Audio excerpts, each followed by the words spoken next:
Hello guys, welcome back to our channel daily bytes Telugu. Ocean sea, bay, gulf ఈ 4 పదాలను మనం ఎన్నోసార్లు వినే ఉంటాం. కానీ వీటి మధ్య తేడా ఏంటో చాలా మందికి తెలియదు. 1. ఓషియన్ అంటే మహాసముద్రం. భూమిపైన 2 ఖండాల మధ్య విస్తరించి ఉన్న భారీ ఉప్పు నీటి భాగాన్ని మహాసముద్రం అంటారు. ఇది భూమి ఉపరితలం పైన 71% ఆక్రమించి ఉంటుంది. ఉదాహరణ హిందూ మహాసముద్రం. నెంబర్ 2, సీ అంటే సముద్రం. ఇది మహాసముద్రం కంటే పరిమాణంలో లోతులో చిన్నగా ఉంటుంది. ఇది భూమికి దగ్గరగా ఉంటూ సముద్రంలో అనుసంధానమై ఉంటుంది. ఉదాహరణ అరేబియా సముద్రం.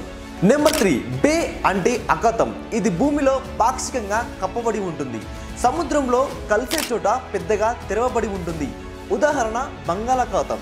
Number 4, Gulf. ఇది భూమితోనే ఎక్కువగా కప్పబడి ఉంటుంది. అఖాతంతో పోల్చితే గల్ఫ్కి సముద్రంలో కలిసే చోట ఓపెనింగ్ చిన్నగా ఉంటుంది. ఉదాహరణ గల్ఫ్ ఆఫ్ ఒమెన్.